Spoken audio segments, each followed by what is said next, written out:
Heritage Day, we go running up to her, and I take out my little flip camera, the flip cameras. Now they don't have it. When I talk to college audiences, I have to stop and explain about a flip camera. It's a year-and-a-half old technology, they have no idea. So I took out the flip camera, I put it in front of her, told her we were for Jewish Heritage Day and everything, and I said to her, you have any advice for new journalists? And she said something like, always ask questions. Always ask questions, come to think of it, I did have that one question that I was saving for this afternoon that I was going to ask all the Jews to reboot their life, make it go viral, and help Israel. I had that one question. You know what? Now that she mentions it, I'll start with her. I took my camera, I put it in front of her, and I said, any comments on Israel?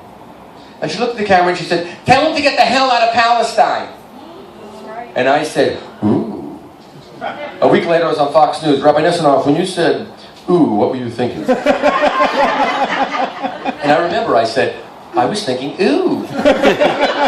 The Washington Post and the New York Times had a bidding war on who would get my op-ed piece, and the Washington Post won, and I wrote about a post-ooh world. Every Jew has inside of him and her a shofar, a ram's horn. And when someone wants to rip Eretz Yisrael, it's the land of Israel, out of our gut, the shofar goes off. It goes, ooh, ooh, ooh, ooh, ooh. I said, ooh. I didn't know what to do. On the front lawn of the White House, tell them to get the hell out of Palestine. If I was back in New York, I'm a New Yorker. We might have a couple of New Yorkers. We're tough.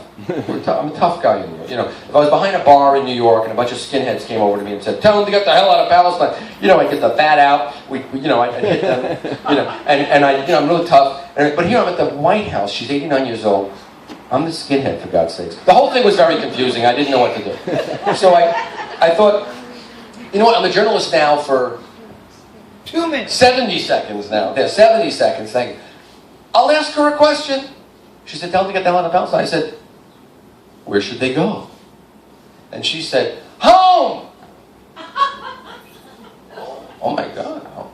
So by the way, at this point, the camera was a few feet away, because you need light and sound, like any good filmmaker. But ultimately, the camera was pushed very close to her, because the lawnmower started going on the front lawn of the White House.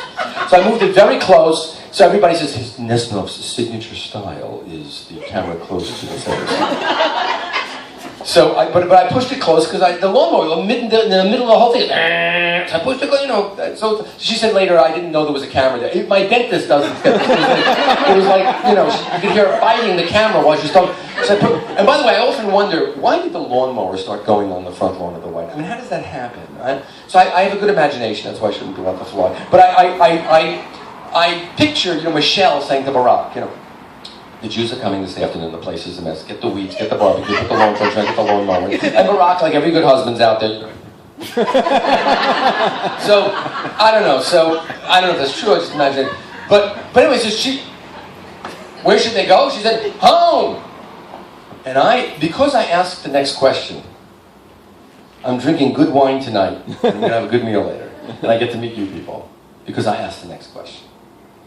And this next question is the question when you yell at your television when they get on and say, Ahmadinejad said today he's going to build a nuclear weapon and bomb Israel. And now hockey. What do you know? Don't ask something else! She said, tell them to get the hell out of Palestine. Where should they go? Home? Where's home? And she said, Poland and Germany. Poland, time out. I would like to go back to Poland. My family's from two little towns, Sierps and Drobnin, two little shtetl, Sierps and Drobnin.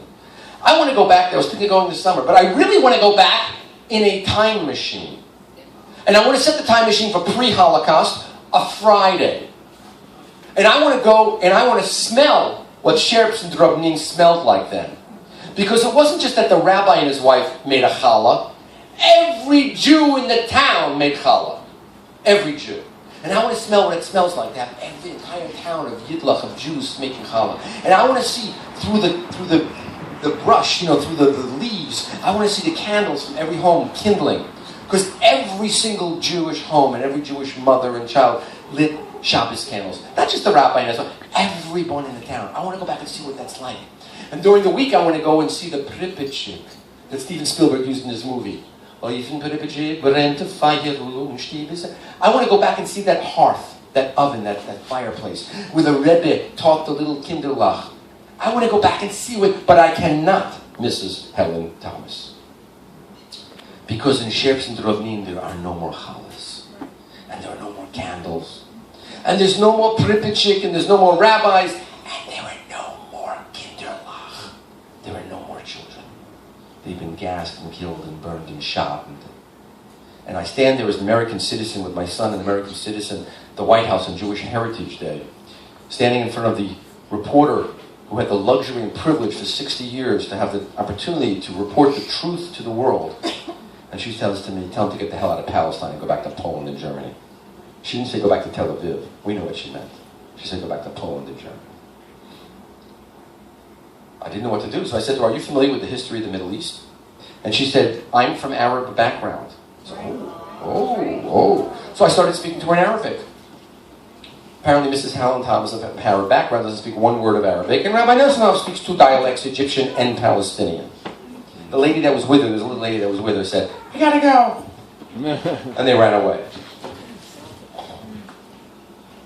I did go that afternoon and ask people about the falafel, and then they gave me all the answers I asked for, the archaeology, everything, any comments. I went back to New York, and I went to a senior editor of Jewish Week magazine in New York and told him what happened. And he said to me two words, no news. So I was met with anti-Semitism in the front lawn of the White House and Jewish apathy from Jewish journalists in New York. But I thought I should still do something with this. To me, something was wrong here. I'm not an insider in Washington, but something's wrong here. So I should put this on the internet somehow.